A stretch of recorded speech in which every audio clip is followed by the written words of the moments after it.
Hey, it's Sean from the Germany Experience, and this interview that you're about to see was recorded on Lisa Janz's Facebook page. She is a job coach here in Germany who deals with international foreigners in Germany, helping them find jobs. And she's got a lot of insights, and on her Facebook channel, she often has guests, aka this guy, come on to talk about their experiences working in Germany and finding a job in Germany. And that's what this video is. That's what we did. Lisa Janz interviewed me. She asked me about my first job in Germany. She's asked me about subsequent interviews that I've done in Germany since then. So here is the interview taken from her Facebook page, with her permission, of course. And check out Lisa Janz's Facebook page. Okay, so hello and welcome everybody. This is Lisa, Job Coach Germany. And as you can see, I'm not here on my own today. I have the huge pleasure to interview Sean, who has his own podcast. It's called The Germany Experience. And maybe some of you people have already heard of Sean and heard and listened to some of his episodes, because they are actually very valuable. And he includes a lot of information for everybody that is interested in moving to Germany or living as an expat in Germany. So hello and welcome, Sean. Thank you so much, Lisa, and thank you for inviting me. The pleasure is all mine, actually. Oh, I'm glad that you're here. Thank you so much. So, well, what are we going to do? Well, basically, I'm going to ask Sean a couple of questions of his journey, how he came to Germany, and maybe he can provide us with some tips and tricks on how he found his current job, or maybe any other job that he's had before as well. And if you people have any questions, you can ask us here on Facebook. All right. So my first question, Sean, would be, what actually motivated you to come to Germany? Yeah, so I am from South Africa originally, and our motivation was my wife and I. Then we weren't married at the time, but we traveled twice to Europe just on vacations, and we'd spent a bit of time in Europe, and we just fell in love with everything here. Like, we went to Switzerland, Italy, all kinds of places, not Germany, funny enough. And we were looking for opportunities to travel through Europe.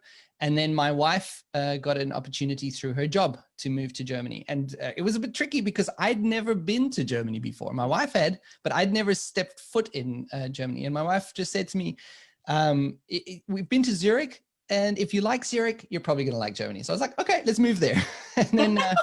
And then we moved. The other reason for moving was because also in South Africa at the time, we were already thinking of starting a family.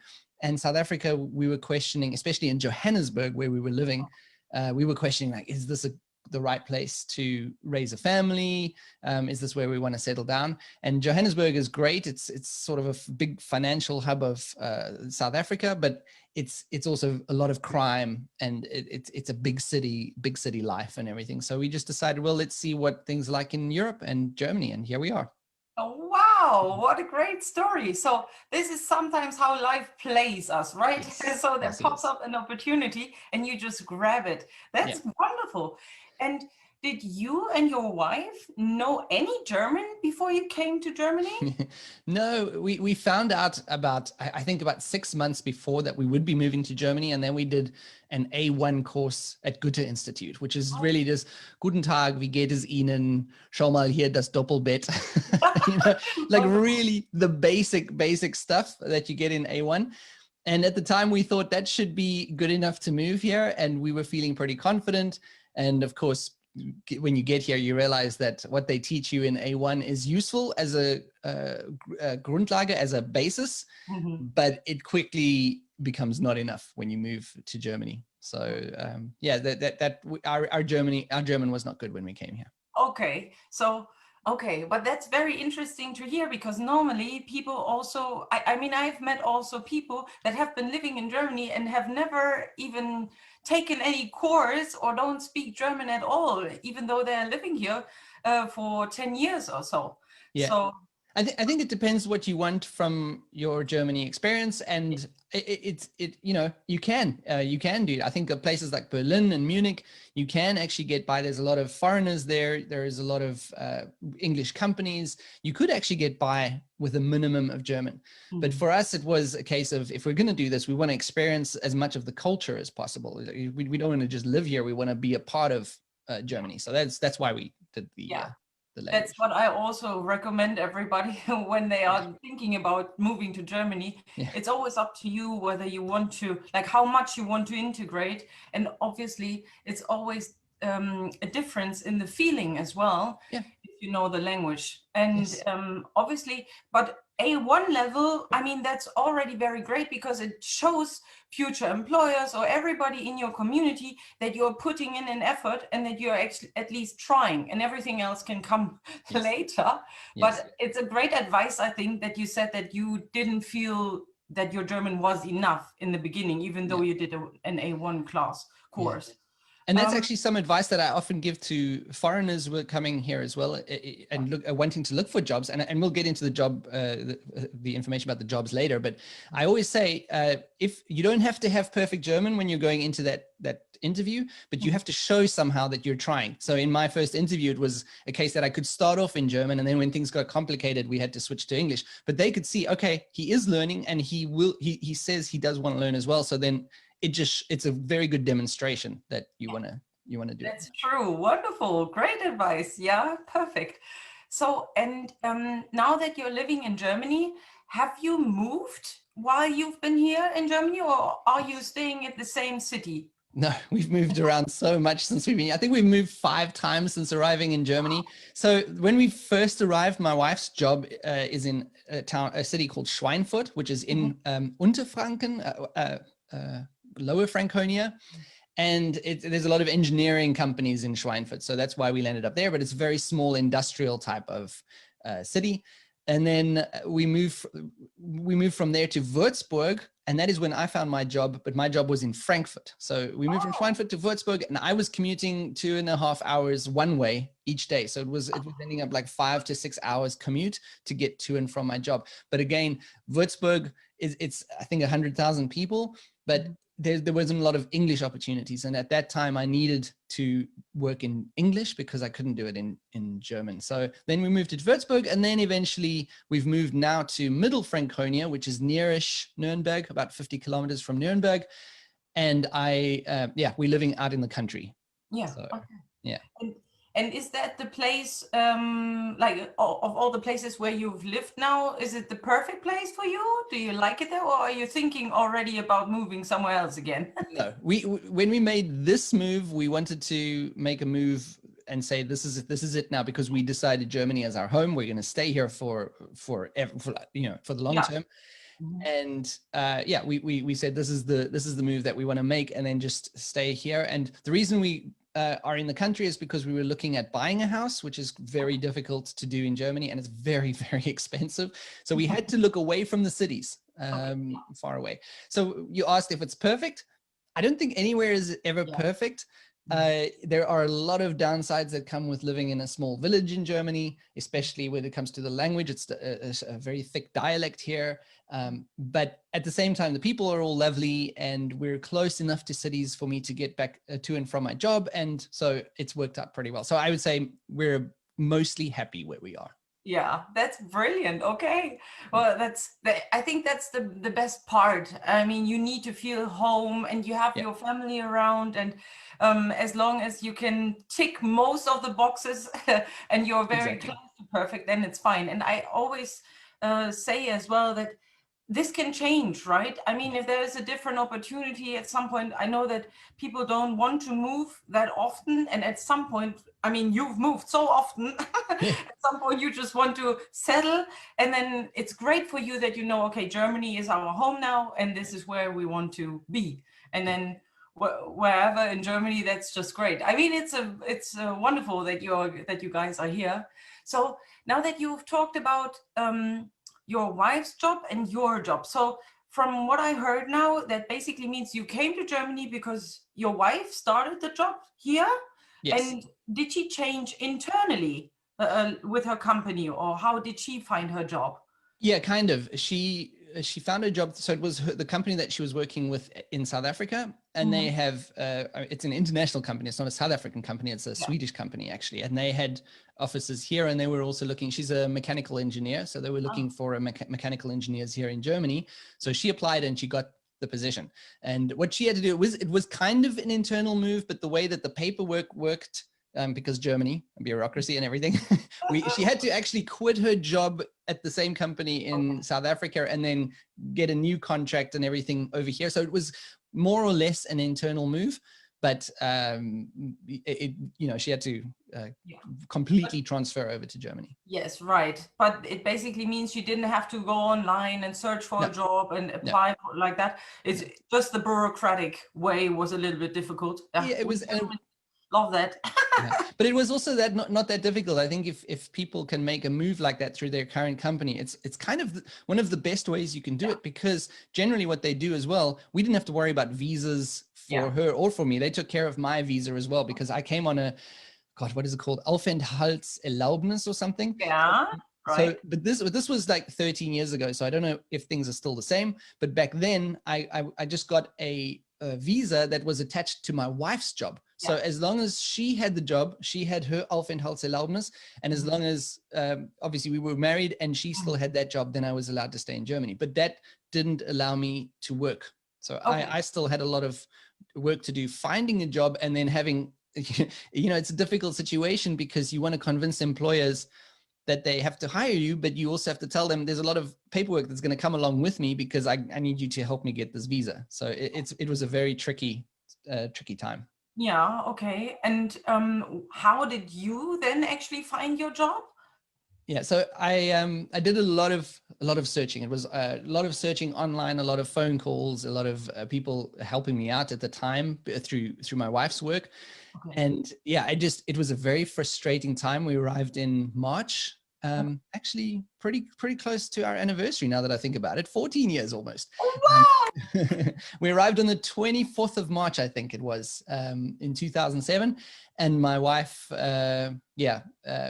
it was a case of me then looking, and it took me, I think I got my job offer in July. So it wasn't that long. I know of people who've had longer battles to get jobs, but it was also at that time extremely long, because I came with full of optimism and confidence, and I was like, yeah, I'm going to get a job, no problem. And then you just, the thing that's frustrating about it is you just send out these applications and you never hear anything back. You don't even get rejections. You just don't hear anything. So you don't know, did they get it? What didn't they like about it? And it's a very, so the frustration and the anxiety started building up in me, because I started thinking, I'm not actually going to find a job. So it can be, I fully understand when foreigners go through that, especially if it goes longer than like the 4 months or 5 months that it took me. I can understand that it can be a very stressful process. Right. Yeah. And I can assure you that it's not just a very stressful process for expats coming to Germany, but actually for anybody that is applying in Germany. So with me having worked in HR, I know how we processed these applications. And sometimes there were times when we only sent a rejection 1.5 years later. And I said, why are we sending 1.5 years later the rejection? Don't even bother. The candidate is not there anymore. They've moved on. They've moved on, exactly. So, and it's just like the HR department doesn't put any priority on sending rejections. It's just for them to like basically engage with the candidates that they are actually interested in.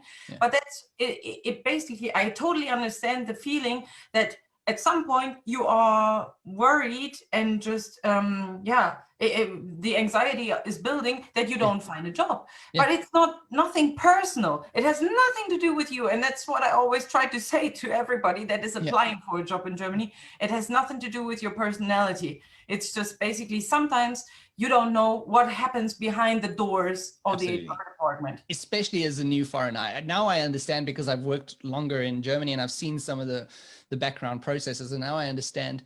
But at the time, your confidence takes a hit when you move to a country like Germany, because you're already struggling to make friends, you're struggling with the language, and now you're struggling to find a job. So your confidence, you do go into a sort of mindset where you think, it is me, it's my skills, I'm never going to cut it here. And the only thing I can say to people is, yes, it feels like that, but just have patience, because something could happen at some point. Yes, that's brilliant. Great advice. Thank you, Sean. Okay, so and when you found, or when you were invited for the first time for a job interview, how did that actually go? Was that in German? Was it partly in German? How did it go? Yeah. So first of all, I can tell you, I celebrated, and I'll tell you the story behind that first job as well. I nearly didn't apply for it because it came from, I think it was a suggestion from my wife's boss at the time. He came across the job spec and he sent it to us. And at that time, I was making a career change. I wanted to use my move to Germany to make a career change as well. Before I was in sort of IT consulting, and I wanted to move more into technical documentation where you write manuals for software, and the reason I did that is because I could use my English as well. There were a lot of IT companies and software companies that needed people writing that documentation in English. And so I got the job spec from my wife's boss, and it said there were two things. I left it so long that it passed the apply by date, first of all, and second of all, one of the bullet points was fluent English and German required. And I took that as writing it off immediately. I was like, well, my German is not even close to being fluent. I'm A1 level, there's just no way. And then one day my wife came past the desk and it was sitting there amongst all the other job specs that I had. And she said, have you applied for this one? And I said, no, I haven't. And she said, just apply. And I was busy applying for another job at the time. And then I just thought, you know what, I'll just adapt the cover letter and just send it. Why not? And could you believe it? The next day, I didn't even think it took that long. It was the next day I got a call from them. And I must tell you, I was running around the living room after that phone call because I was like, my first job interview. But then of course the pressure is on you to not screw it up. And, yeah, true. And it's because you think this is the only opportunity I might ever get in Germany. But yeah, so there's a lot of pressure on you when that happens. And so yeah, I went, the job was in Frankfurt. So I had to go from Würzburg, where we were living at the time, to Frankfurt. And so I had a lot of time in the train, in the ICE, to look over my notes and to think about it. But what happened was on the way there, while I was looking at my notes on the train, I happened to look down and I was wearing a suit with a tie. And I realized my trousers were ripped at the crotch. No! So, I mean, this is me going for my big interview in Frankfurt. And I was like, oh my God. So I absolutely panicked, but I thought, you know what? And I thought, it crossed my mind, maybe I should just go home and not do this because I was already feeling so stressed about everything. But then I thought, no, you know what? I'll make it work somehow. If someone notices, I will just have to say something. Yeah. And I went to the job interview and yeah, they sat me there and it was one of these glass tables. It wasn't even a proper. Oh no! So I had to just cross my legs the whole way through. They must have thought that I was like some kind of, I don't know, some kind of methodology that I'm using. Yes, right, stop. Yeah. Meanwhile, I just want to see them to see my underwear. That's hilarious. Oh my God. I mean, but nobody noticed. Yeah. Okay. Nobody noticed. That's great. Oh, wonderful. Yeah. But I mean, you're already very nervous. You're stressed, and something like that happens, and you're always thinking about. Hopefully, they don't see my underwear. but actually, exactly, and it's on your mind the whole time. Yeah. But actually, what happened was it helped my mindset in some way because I just thought, you know what, screw it, because so much has gone wrong now. Like I've waited so long for this opportunity. Of course, now my trousers get ripped. So you know what. By then I'm thinking I'm having a bad day, and I just went in with a thing like, let's just do this, and if it doesn't happen, it doesn't happen. And that mindset was actually, I think, very good for me. Yeah. And you asked about the German. So as I said earlier, I went in and I started off in German and explained, I am currently learning German, and I was open and honest from the get-go. In my cover letter as well, I said I am not fluent in German, but I'm working on it, and I want to be fluent, and I will be fluent someday.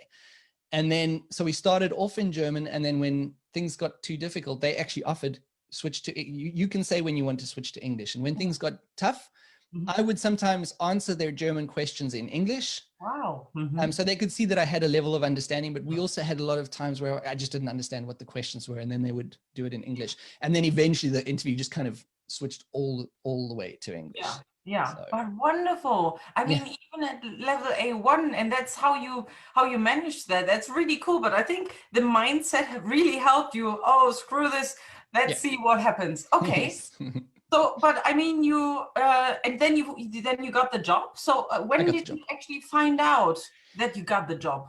Yeah, well, I walked out there and thought there's no way I got that job because of everything, but I was just relieved to be out, and no one noticed that my trousers were ripped and everything was fine. And then I think it took 2 days to get a phone call from them, and they invited me back for a second interview. Mhm. And then, so the first interview was with the hiring manager and HR, and then the second interview was with sort of the 2 managers up or something like that, higher up in the hierarchy. And I think also with the HR, that one was. And in that second interview, they made me an offer. Okay, so So it was during the quick. second interview already. Okay, Yeah. but I mean, that's a great sign. Always, there are sometimes several levels that we have to go through. But when you are invited with the people that actually make the decisions, it's wonderful that they give you the offer. Okay, Yeah. and then you basically had a career change in a new country, new language. Yeah. And how did that go? It was a lot of fun. Of course, at first, it's a lot of figuring out the culture, because even though it was a Swedish company, it was very German in the German offices in Frankfurt. So it was a case of getting to know German culture. And I think that's where I had a lot of my culture shocks. Getting to Germany was fine, but when I started working was where I struggled, because I think the biggest thing for me was the directness of Germans, which is something as a South African I was not used to in the workplace. We would have, I mean, some people can be direct. Of course, I'm speaking in generalizations here, but to go into a German workplace, there's a few things that's surprising at first. Like, Germans tell you exactly what's on their mind. It's a stereotype, but it's not a stereotype because it's kind of true. You get a very clear indication. So in South Africa, we would often sugarcoat things when we explain something to them, and we put it in very polite language, and Germans don't have time for that, which is something I appreciate now, but back then it's very difficult in a work environment. And there's things like it's a big jump to understand what they're thinking, and you sometimes think they think I'm not doing a good job, but all they're doing is communicating to you directly. And but you're obviously, with my cultural background, I was interpreting it as they think I'm doing a terrible job. So I spent most of my probation period going, there's no way I'm getting past my probation period. And of course it all went well, and I stayed at that company for 9 years. Wow, that's a very long time. Yeah, it was a great job for me. Yeah. So I guess it was also a great start in order to really get used to the culture and so on, and how working in Germany is. And the thing that you are saying, I've heard that so often, that we Germans, that we don't even know that the directness that we're using in our communication can be just can put you off at some point. And that's something that we Germans probably have to learn when working in an international environment. Okay. So, and that was your very first job, and that was kind of like technical writing. Yes. And then, and what are you doing now? So now I'm a content marketer, which is actually closer to what I always wanted to be. Through most of my early working days, I wanted to get into more writing, more creative stuff. And so I made the leap in 2018 to change my career. And by then I'd been in Germany for 11 years. No, wait, I don't know what the math is. My math is I think it's 11 years actually. And so my German was good enough, but I'm still working in English. I'm working for a smaller startup company. A startup kind of company. I don't think that they're actually a startup by definition, but we produce blogs, videos, all kinds of content in English, and I'm involved with that. And it was a great career move to make. But the great thing about that career move was, again, it was this mindset of, you know what, I've really wanted to do this. This job came up and it kind of fit my profile, like exactly how I needed to. There was some things that didn't fit. And I just thought, you know what, I'm going to try for it, and I've got nothing to lose. And I just went in, and again, this attitude of I don't want to say not caring, because you should care. Like you have to care, and obviously I did care, but you've also got nothing to lose. So you say, well, then that's the way it is if I don't get the job. And that changes the way you approach it. And I was also very honest. I said, I've never done marketing before. And so it was just one of these things that the mindset helped me, I think, convince them That's brilliant. to take me on. How did you find that job? Did you find it online or through your network? I found it online through LinkedIn, and so I've had 2 jobs since my first job in Germany, and both of them I found on LinkedIn. Okay, well, that's a great advice as well. And Yeah. many people search jobs through LinkedIn. I think that's a great network to go through, and a job platform where you can actually find jobs. It is, but interestingly enough, I don't usually apply through LinkedIn. So I Yeah. often find jobs because LinkedIn's very good at popping up. Once you've looked at a few job specs, it starts sending you similar job specs Yes, right. that you might not have seen. And then you're sitting and your phone pops up a notification and says this company needs content marketing. Oh, let's look at that. Yeah. And then you're more likely to find some, or at least I think I'm more likely to find something because it pops up in my face. But then what I do is I go and research the company on their websites, and I apply directly. I sometimes say that I found you on LinkedIn, but I apply directly on their website for the jobs. I think it's just easier to get directly to the company. Yes, and it's also a great way of you doing that, because actually it shows that you are investigating the company a bit more, that you're like interested in, and you're looking at what is the company actually doing. Do I fit to their vision, mission, or whatever they are doing? So that's a great way of applying. I actually have I know that people find job ads through LinkedIn, or that LinkedIn jobs find them, but I've never heard of anybody who actually applied through LinkedIn. So that's great that you just write your own. Okay. And, so, and just to say something about that as well is also what I think the difference for me with this job is as well was that I knew. Well, I've kind of lost my train of thought now, but I was going to say, that I was looking at the company. You were talking about researching companies. Because I wasn't desperate for that job. I also went into the interview saying, I want to see if this company is good for me. Like if this is a good fit for me. And that is also a big mindset that I think, and I get that new foreigners who are just like want to get in the door can't necessarily have that mindset, but I think it's very good if you try and say, but is this a good fit for me? Because that's a big point. Yeah, that's a very big point. That's great of you to say that, because actually normally we come from a mindset, I really need this job, or I really want this job, I really want to work in Germany, and just any job will do. And but just taking a step back and really analyzing, does this company fit to me, is a very valuable advice. Because I always also say, use all of the time that you get. So during the job interview, how are they treating you then? And during the probationary period, how are they treating you during that period? Because that's how you get a feeling for the company and whether you actually fit together. And if you don't feel comfortable, then still keep going and keep applying. Exactly. So okay, so now I'm very glad that you've changed your career path as well, and that you've adjusted to the way that you actually always wanted to work, or that you've imagined.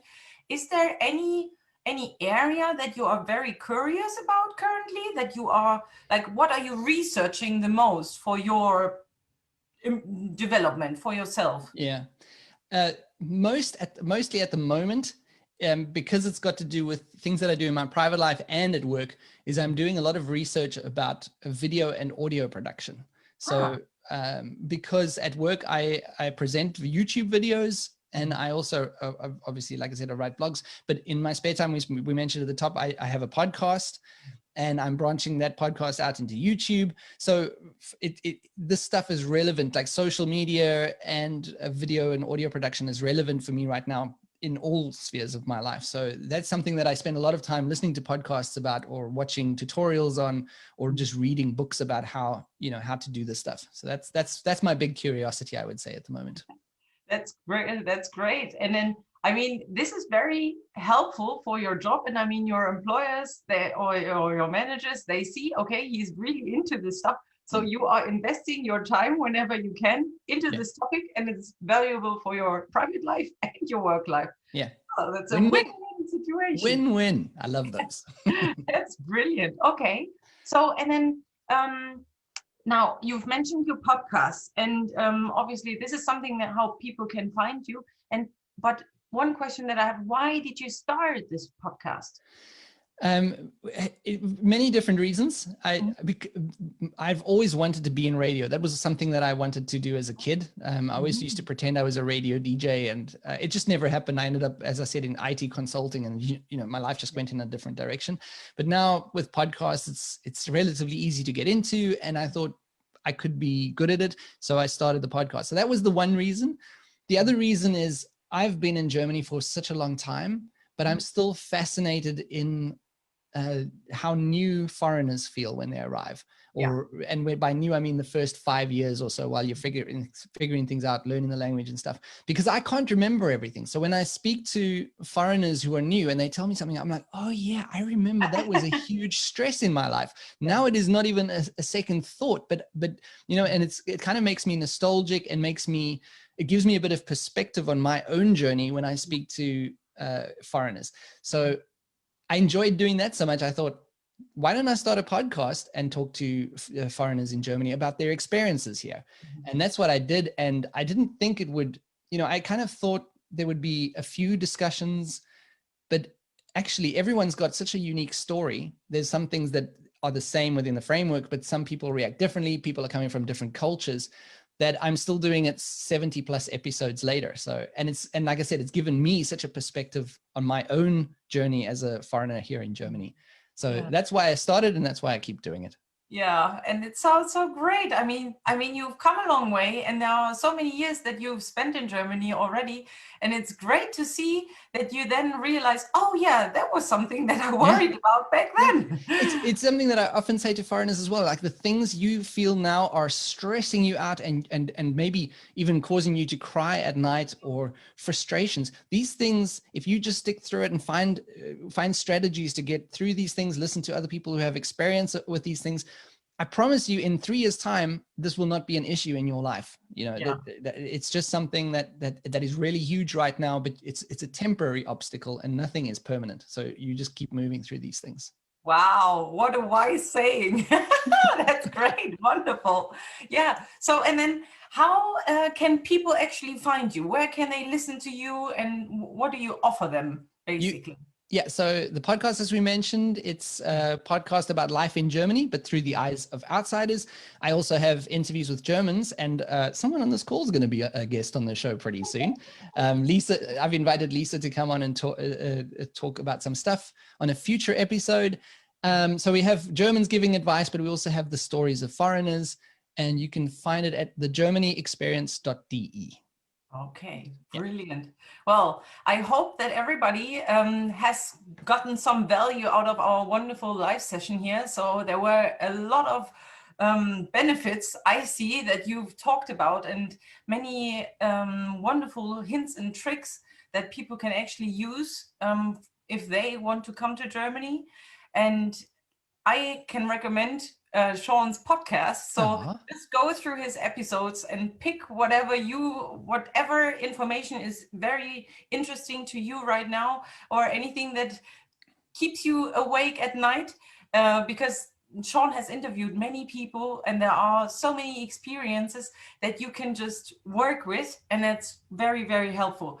Sean, thank you very much for being a part of my lives here with the Lisa Job Coach Germany. It was a pleasure, and I can't wait to be on your podcast. I can't wait either. I'm very excited, and thank you so much for inviting me to this live Q&A. I really appreciate it. Yeah, I appreciate your time and your effort here. So thank you very much, and bye-bye, Sean. Bye. Bye.